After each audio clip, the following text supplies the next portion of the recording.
The nurse's face told me before her mouth did.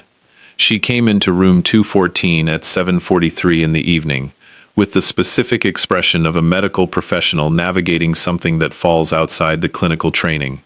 Not a health update. Not a medication adjustment. The expression of a person who has been asked to deliver information that she finds professionally uncomfortable and personally wrong, and has decided to deliver it anyway because the man in the bed deserves to know. She stood at the foot of my bed and she said, "Mr. Whitfield, I need to let you know that a visitor came for you this evening. Your pastor, Reverend Ellison." I waited. He was turned away at the nurse's station.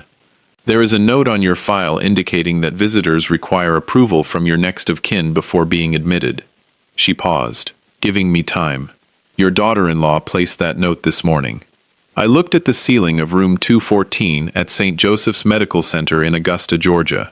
The ceiling of a hospital room is a specific kind of canvas. Flat, institutional, without personality, the kind of surface a man looks at when he needs to think, without anything in his field of vision interrupting the thinking. I had been in that bed for 4 days. A stroke. The left side, which meant speech had been affected in the first 36 hours, which was the detail Renata had apparently counted on when she placed the note on my file. A man whose speech is compromised cannot easily argue with what is being done around him, cannot easily call for help, cannot easily explain to the nurse's station that the woman calling herself his next of kin does not have the authority she is claiming to have. My speech had returned by day 3. Renata did not know that yet. She had not been back to the hospital since day 2. I looked at the nurse. Her name tag said Pauline. "Pauline," I said carefully, testing the words the way you test ice before you commit your weight to it. "I need my phone." She brought it without hesitation.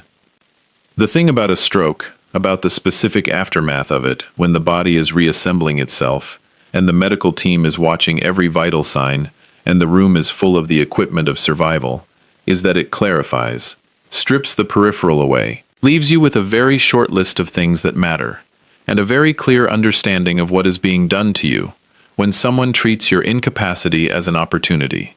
I was 68 years old. I had been a land surveyor in Augusta, Georgia, for 36 years. My work was about precision, about the exact measurement of boundaries, about knowing where one thing ended and another began, and making sure the record reflected that distinction accurately and permanently. I knew exactly where the boundary was.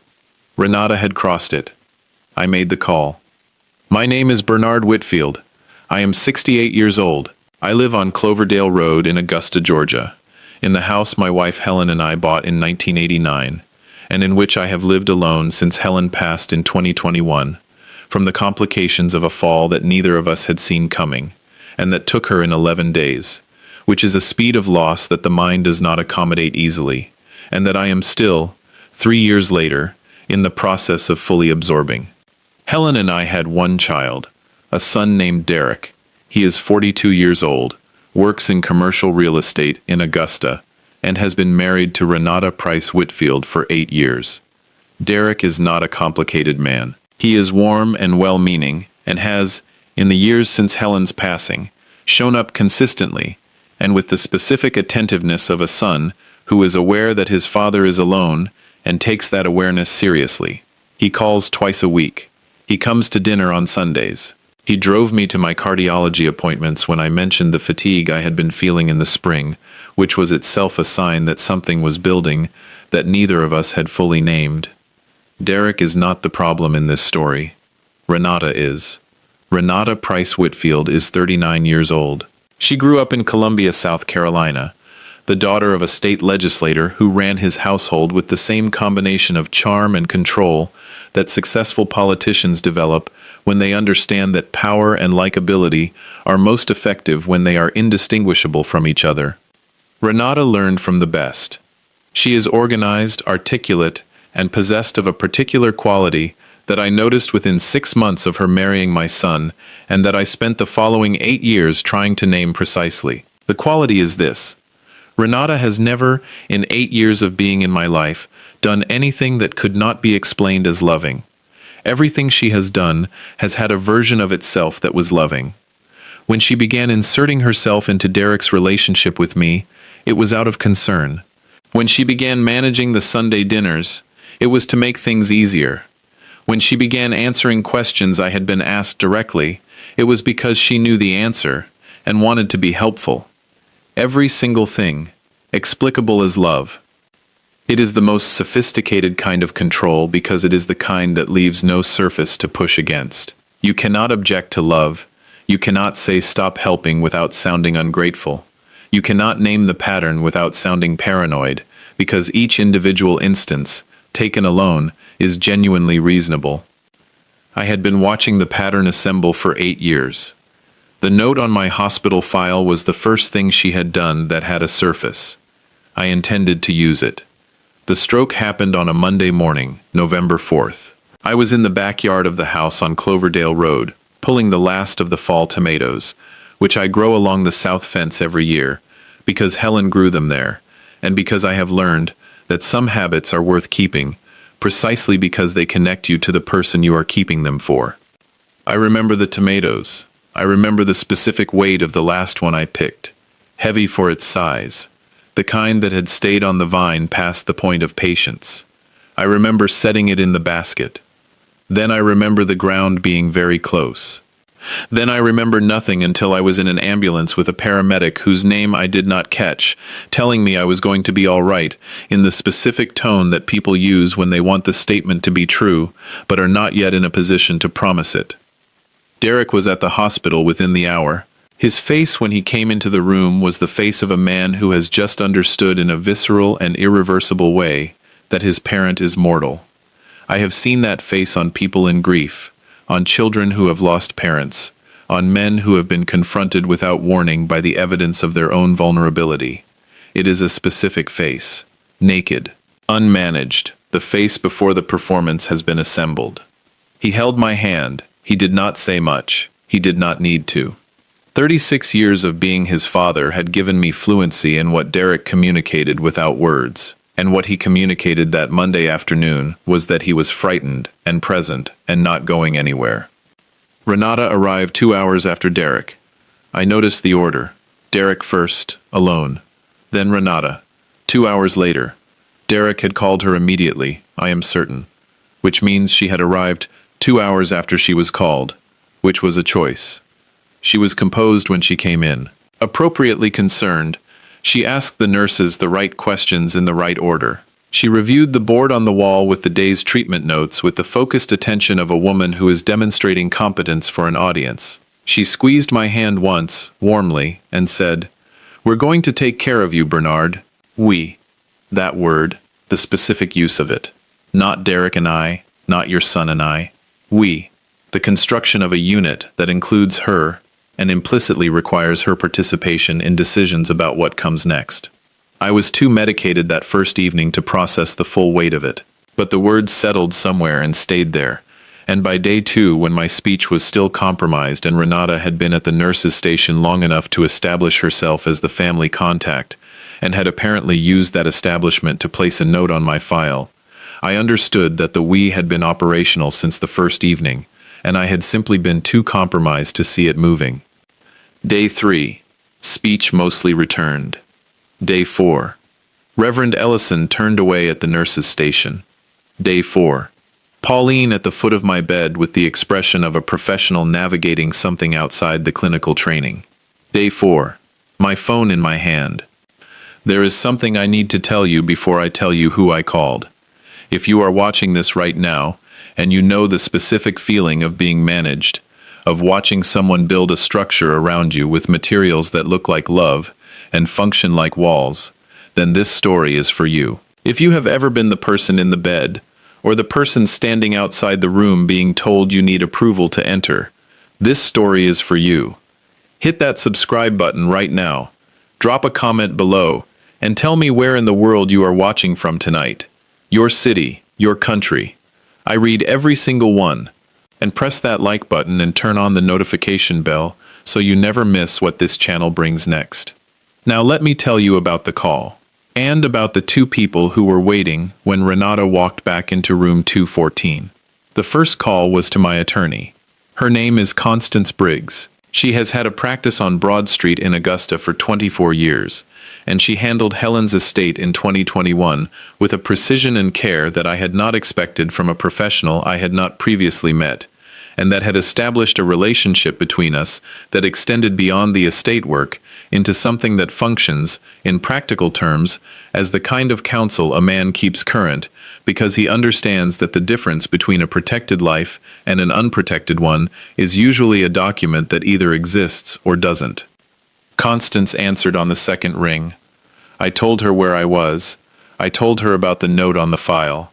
I told her about Reverend Ellison being turned away. I told her about the phrase we, and the 2 hours, and the 8 years of watching a pattern assemble one loving individual action at a time. Constance was quiet for exactly the amount of time it takes a prepared attorney to confirm that what she is hearing matches what she has already anticipated. Bernard, she said, when we updated your healthcare directive in September, do you remember what we discussed about the designated healthcare proxy? September, 2 months before the stroke, I had gone to Constance's office on a Tuesday afternoon to update several documents as part of what I had described to myself at the time as routine estate maintenance. The kind of thing a 68-year-old man who lives alone does periodically to ensure that the things he has built are protected by the appropriate paperwork. I remember, I said. The directive names Derek as your healthcare proxy. Specifically Derek, not Renata. Not Derek and Renata jointly. Derek individually. Yes. Which means the note Renata placed on your file this morning has no legal foundation. She is not your designated healthcare proxy. She has no authority to restrict your visitors, make decisions about your care, or represent herself as your next of kin in any official capacity at that hospital. Fuckwit. The ceiling of room 214. She doesn't know about the directive, I said. Does Derek know about the directive? A pause. I updated him in September when I updated the documents. I told him he was named. I did not go into detail about what that meant operationally. Then Derek knows he is the proxy, but may not realize that Renata is not. Yes, that was the gap. Derek, who is warm and well-meaning and not complicated, had received the information that he was his father's healthcare proxy, and had likely relayed some version of this to Renata, who had then operated on the assumption that we meant the same thing that Derek meant, that the designation applied to the unit rather than the individual. It did not. Constance, I said, how fast can you get here? She said, what room? 214, I told her. I'll be there in 40 minutes. The second call was to Reverend Ellison. Reverend Calvin Ellison has been the senior pastor of Greater Anointing Church of God on Gordon Highway in Augusta for 19 years. He presided over Helen's funeral. He sat with me in the house on Cloverdale Road on the first Sunday after she passed, when the house was full of food people had brought and empty of the person the food was meant to comfort, and he did not say a single thing for 45 minutes. He just sat, in the chair across from me in the living room. Present, unhurried, in the specific way of a man who has been with enough grief to understand that presence is more sustaining than speech. He has been my pastor for 22 years. Renata had met him once, at Helen's funeral. She had shaken his hand and told him the service was beautiful, and she had not seen him since, because Renata is not a member of Greater Anointing, and does not attend the Sunday services, and has in 8 years found approximately 3 occasions to be in the same room with the man who has been a foundational relationship in my life for more than 2 decades. She had turned him away from my hospital room. He answered my call on the first ring. Bernard. His voice had the quality it always had, low and steady. The voice of a man who has spent 19 years being the person people call when something has happened that they do not have words for yet. I told him what the nurse had told me. I told him about the note. I told him Constance was on her way. I told him I needed him to come back to the hospital and to come to room 214 directly and not stop at the nurse's station.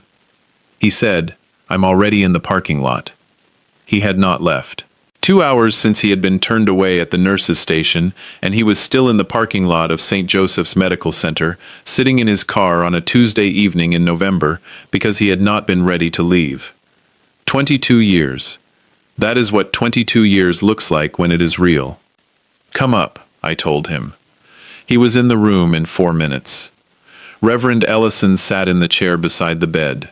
He did not comment on the medical equipment, or the IV, or the specific diminished quality that a hospital room imposes on the person occupying it. He looked at me the way he always looked at me, with the full attention of a man who is entirely present and not managing anything except the quality of his own presence. "How are you?" he said. "Carefully better," I told him. He nodded. "Constance is coming." "Yes." "Good." He looked at the door, then back at me. "Bernard, I want to ask you something directly, and I need you to answer me the same way." I told him to go ahead. "How long has this been building?" I looked at the ceiling for a moment. Then I looked at the man who had sat with me in silence for 45 minutes on the Sunday after Helen died. 8 years, I told him, and I told him everything. Not quickly. Not in the compressed, efficient way I had told Constance, timed for legal action. The other way. The way a man tells a thing to someone who has known him for 22 years, and who does not need the telling to serve a purpose beyond the telling itself. I told him about the Sunday dinners and the inserting and the we and the managing that looked like love. I told him about the house on Cloverdale Road and what Renata had been doing incrementally with Helen's things, the reorganizing, the suggesting, the gradual repositioning of the physical record of a woman's life in her own home. I told him about the questions about my finances that Renata asked Derek, that Derek then asked me, and about the way the questions had become more specific over the years, in the specific direction of a person who is trying to understand the size of something they have not yet decided how to approach. Reverend Ellison listened to all of it without interrupting, without shifting, without doing the thing that well-meaning people sometimes do when they are hearing something difficult, which is to find the charitable interpretation and offer it before the full picture has been received. He received the full picture. Then he said, "She thought you couldn't talk." Yes. She placed that note on day 2 because she thought the stroke had taken your voice. Yes. A pause. She underestimated what she was dealing with. Considerably, I agreed. His mouth moved in the specific way it moved when he was doing the thing that in 19 years of pastoring he had learned to do, which was to hold something very serious with the smallest possible trace of something lighter. Not to diminish it, but to keep it from becoming heavier than it needed to be in any given moment. "Constance is going to handle the legal part," he said. "Yes, and I am going to handle the other part." The other part, I said, was what I was most interested in. He settled into the chair, in the way of a man who has decided he is going to be in it for as long as the situation requires. We waited. Constance Briggs arrived at 8:51 in the evening. She came into room 214 with her leather portfolio and the specific posture of a woman who has spent 24 years walking into rooms where something has gone wrong and knowing exactly how to stand in them. She looked at Reverend Ellison. He looked at her. 24 years of practicing in Augusta means knowing the pastor of Greater Anointing Church of God. "Reverend," she said. "Constance." He stood. They shook hands with the easy familiarity of two people who have been in difficult rooms together before, not together, but in the same orbit, the orbit of a community where the significant moments of people's lives eventually bring the same professionals into the same spaces. Constance set her portfolio on the tray table beside the bed. She opened it. She looked at me. "I called the hospital's patient rights coordinator from the car," she said. "She is on her way up. I also spoke with the charge nurse. The note has been removed from your file effective immediately. Your visitor access has been restored to its default, which means anyone you wish to see can be admitted without approval from any third party." She pulled a document from the portfolio. Single page. Already prepared. "This is a formal notification to the hospital that Renata Whitfield has no authority to make healthcare decisions on your behalf, and is not your designated proxy under the terms of your advance directive. A copy of the directive is attached. I am leaving this with the charge nurse tonight. She set it on the tray table. I am also sending a copy, by certified mail and electronic delivery simultaneously, to Renata Whitfield's address of record, tonight. Tonight, before Renata knew the ground had shifted, before she had the opportunity to construct a response to something she did not yet know was coming. One more thing, Constance said. I want to discuss a broader update to your estate documents while you are recovering. Not because the existing documents are insufficient, because the stroke creates a new set of circumstances that I want to make sure the documentation fully addresses. She looked at me steadily. Specifically, I want to ensure that whoever attempts to use your incapacity, current or future, as a basis for making decisions you have not authorized, that there is no gap in the paperwork that makes that possible. What happened with the hospital note is the kind of thing that works because the documentation is either absent or not known to the people who need to enforce it. I want to close every gap. Every gap. I told her to close them. She made a note, put the portfolio away, looked at Reverend Ellison. She doesn't know yet, Constance said. It was not a question. She'll know when she comes back, Ellison said. Constance picked up her bag. Then I'll stay until she does. She sat in the second chair, and we waited. Renata came back at 9:27. She did not expect to need approval to enter room 214. She had placed the note herself. She believed the note was still operational. She walked through the door of room 214 with the composed authority of a woman who has arranged the room she is walking into and knows what she is going to find in it. She found Reverend Calvin Ellison in the chair to the left of the bed. She found Constance Briggs in the chair to the right. She found me sitting up. I watched her process it. The processing happened in approximately 3 seconds, and it was one of the most complete things I have ever witnessed. Not a dramatic collapse, not a performance of shock. Something more interior than either. The specific recalibration of a person who has walked into a room expecting one configuration and found an entirely different one, and is doing, in real time, the rapid internal work of understanding what the configuration means. It meant Reverend Ellison had gotten in, which meant the note was gone, which meant someone had moved faster than she had anticipated, which meant the man in the bed, the man whose speech she had believed was still compromised, was not as compromised as she had believed. 3 seconds. Then she composed herself.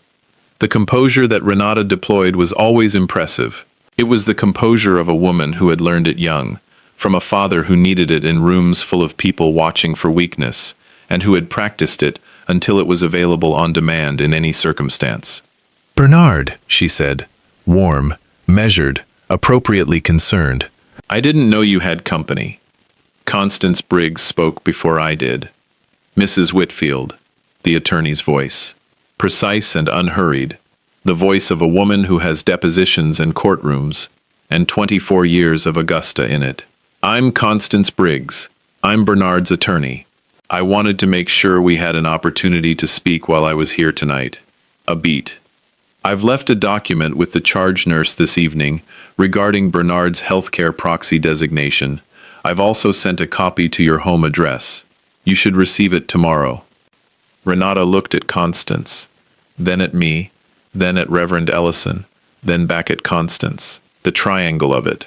The specific geometry of 3 people who had been waiting for her and who each represented something she had not accounted for in the note she had placed on my file that morning. "Is there a problem?" she said. "There was a procedural matter," Constance said. "It's been resolved. The document I've left with the charge nurse clarifies the designation of authority in Bernard's healthcare directive. It will help ensure there's no future confusion about who has the standing to make decisions on his behalf." Future confusion. The phrase landed where it was intended to land, not in a confrontational way, in the way that a survey marker lands, precisely, permanently, in the ground, marking the boundary so that anyone who looks can see exactly where one jurisdiction ends and another begins. Renata looked at me. Bernard, still warm, still composed. The love-shaped control, still operational even now, even in this room, even with Constance Briggs on her right and Reverend Ellison on her left, and the document already with the charge nurse. I was only trying to make sure you had space to recover without being overwhelmed. I looked at my daughter-in-law. 22 years of Helen, 36 years of reading property boundaries, 8 years of watching a pattern assemble, 4 days in a hospital bed that clarified everything peripheral away. Renata, I said, carefully, level. The voice of a man who has found the precise word for every significant measurement of his professional life, and is applying the same precision now. Reverend Ellison has been my pastor for 22 years. He sat with me when your mother-in-law died. He has prayed with me in rooms that you have never been in. He does not need your approval to sit with me. She held my gaze. My healthcare directive names Derek as my proxy. Derek. Not you jointly. Not you as his representative. Derek individually. Constance drafted it in September, and it is the legal document that governs my care. The note you placed on my file this morning had no legal foundation, and it has been removed. A pause. I want you to understand something, not as a confrontation, as information. The kind of information that should change what comes next. A breath. I know what you have been building. I have been watching it build for 8 years. I have not named it until tonight, because there was no surface to push against until tonight. You gave me one this morning. I used it. The room was quiet. I would like you to go home, I said. Tell Derek I will call him in the morning, and we will all sit down, the 3 of us, when I am discharged, and we will have the conversation that 8 years of small individual loving actions have been postponing. She looked at me for a long moment. Then she looked at Constance. Then at Reverend Ellison. Then she picked up her bag and walked out of room 214. The door closed behind her. Reverend Ellison looked at the closed door, then at me. The smallest possible version of what might, in a different context, have been a smile. 8 years, he said. Yes, I told him. He looked at the ceiling. Helen always said you were patient. Helen had said that, more than once, usually in the context of a survey job that was taking longer than expected. The land doesn't move, Bernard, she used to say. You can afford to take your time with it. The land doesn't move. She was right about most things. Derek came to room 214 the following morning at 7:15. He came alone. He had called me at 11 the night before, after Renata had come home and told him what had happened in the room. And the call had been the kind of call a son makes when he is trying to understand something his wife has told him, in a version that he already suspects is not the complete version. I told him to come in the morning. I told him I would tell him everything then. He sat in the chair where Reverend Ellison had sat the night before. He looked at me with the same face he had worn on Monday afternoon, naked, unmanaged, the face before the performance. Dad, he said. I told him everything, not with anger, not with the clinical precision of the conversation with Renata, with the specific honesty of a father talking to his son about something that has been accumulating for long enough that not talking about it has begun to cost more than talking about it. I told him about the 8 years, about the pattern, about the individual actions that were each explicable as love and that assembled into something that was not love, but that had used love as its construction material. I told him about the September directive and what it meant and why I had updated it when I did.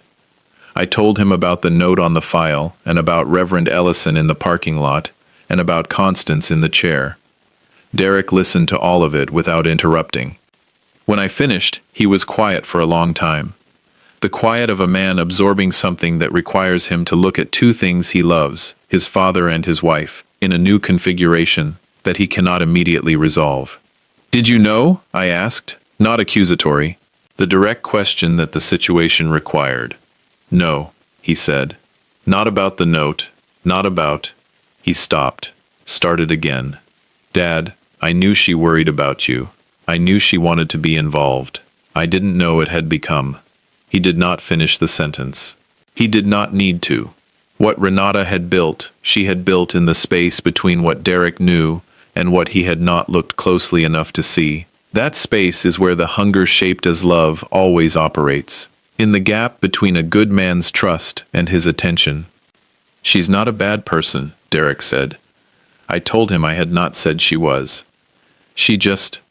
He pressed his hands flat on his knees, the way men press their hands flat on their knees when they are trying to hold something in place. She grew up watching her father manage everyone around him, and she learned it, and I don't think she always knows when she is doing it. I thought about that. Then she needs to know when she is doing it, I said. And you need to be the one who tells her, not because I asked you to, because you are her husband, and that is what a husband who sees clearly does when the woman he loves is operating on a pattern she learned from a father who taught her the wrong thing about love. Derek looked at the floor. "The conversation I mentioned to Renata last night," I said. "When I am discharged, the three of us. That conversation needs to happen." He looked up. "I'm not trying to take anything from your marriage," I said. "I am trying to make sure there is something left of mine with both of you when this is over. Do you understand the difference?"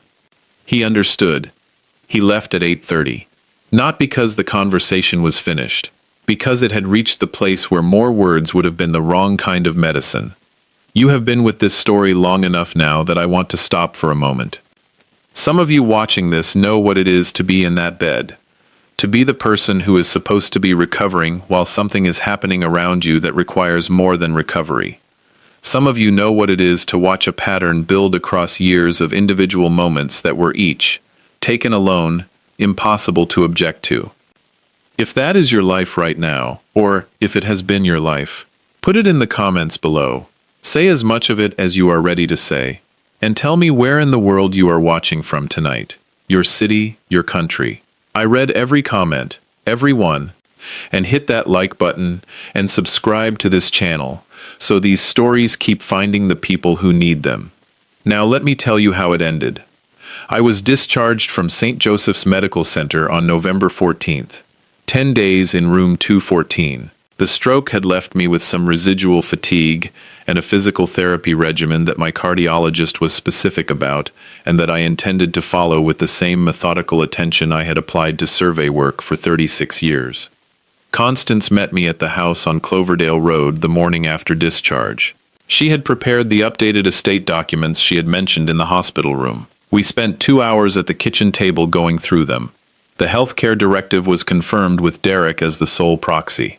A durable power of attorney was established with specific language about the conditions under which it activated and who held it. A letter of instruction was drafted for any future hospitalization that named the people whose visits required no approval and specified that no restriction on visitor access could be placed by anyone without a signed authorization from me or from Derek, acting in his proxy capacity. Every gap closed. Constance put the documents back in her portfolio, looked at me across the kitchen table, and said something that I have thought about often since November. Helen would have made this call herself, she said, from day one.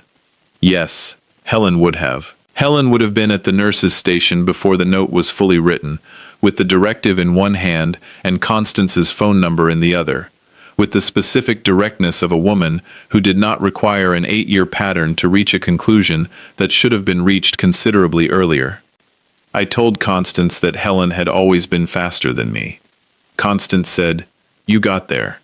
The three-way conversation happened on a Saturday, in late November, 2 weeks after my discharge. Derek's house in the Somerville neighborhood of Augusta. The kitchen table. The three of us. I am not going to reproduce that conversation here, because what was said at that table belongs to the three people who said it, and to the specific privacy of a family trying to find the path back from something that has permanently altered the landscape. What I will tell you is the shape of it. Renata said things I had not expected to hear, not the smooth, composed, love-shaped things, the other things, the things from underneath. She talked about her father, and about the house she grew up in, and about the specific way that managing the people around her had always felt, in her childhood, like the only safe form of love available. She did not use it as an excuse. She used it as an explanation, which is different, and the distinction between those two things was something she had clearly been thinking about in the 2 weeks since room 214. I listened to it the way I had listened to Reverend Ellison in the hospital room, without filling the silences prematurely, without offering the charitable interpretation before the full picture had been received. When she finished, I said one thing. The house on Cloverdale Road is my house. It was Helen's house. Every person who is welcome in it is welcome because I have decided they are, not because a note has been placed on a file, or a schedule has been managed, or a boundary has been positioned. That is not a threat, and it is not a condition. It is the truth of how the house works, and it is not going to change. If we can build on that understanding, there is something here worth building. If we cannot, then I need us to know that now, while there is still enough distance between the understanding and the injury, that we can find a way through it. A long silence. Then Renata nodded. Not the composed, managed nod. The real one. Derek looked at his wife with the expression of a man who has been hoping for something for a long time and has just seen it arrive in a form he did not anticipate. We had dinner after. Derek cooked, which he does well when Renata does not reorganize the kitchen around him, which she did not do that evening. It was a quiet dinner, not entirely comfortable. The kind of dinner where the food is better than the conversation, but the conversation is more honest than it has been in years, and that honesty is the thing that matters most. I drove home to Cloverdale Road afterward, parked in the driveway, sat for a moment. The tomato plants along the south fence were bare. November. They would come back in the spring, the way they always came back, from the soil Helen had chosen and tended, and that I had been tending since 2021, because some habits are worth keeping, for exactly the reason that they connect you to the person you are keeping them for. I went inside, made tea, sat in the kitchen where Constance and I had gone through the documents the week before, looked at the chair across from me where Helen used to sit on the mornings when neither of us needed to say anything, and the coffee was the right temperature, and the kitchen was the right kind of quiet. Pauline, the nurse who had brought my phone in room 214 on the night of day 4, had called me the week before to follow up on my recovery. A personal call, outside her professional obligations. She asked how I was doing. Managing, I told her. Getting there. She said, "You know, most people in that situation don't ask for their phone. They just wait for someone to come fix it." I told her I had spent 36 years measuring boundaries for a living. She said she supposed that made a person less willing to let someone else draw the lines. I told her that was exactly right. The kitchen was quiet, the right kind of quiet, the kind that belongs to the person sitting in it. I am 68 years old. I am a land surveyor. I know where the boundary is, and I know how to make sure the record reflects it. Before you leave, I need you to do something. Hit that like button. Subscribe to this channel, because there are more stories here, more Room 214s, more notes that had no legal foundation, more men and women who asked for their phone when the situation required it. And every one of those stories deserves to reach the people who need it. Drop a comment and tell me your city, your country, wherever in the world you are watching from right now. And if something in this story found something in you, a pattern you have been watching build, a boundary someone crossed while they were calling it love, say it in the comments. You do not have to say all of it, just the truest part. This community is here. I am here. My name is Bernard Whitfield. I am 68 years old. I asked a nurse for my phone, and I knew exactly who to call. Thank you for being here until the very end. Scripts developed with AI writing assistance, narrated and produced by our team.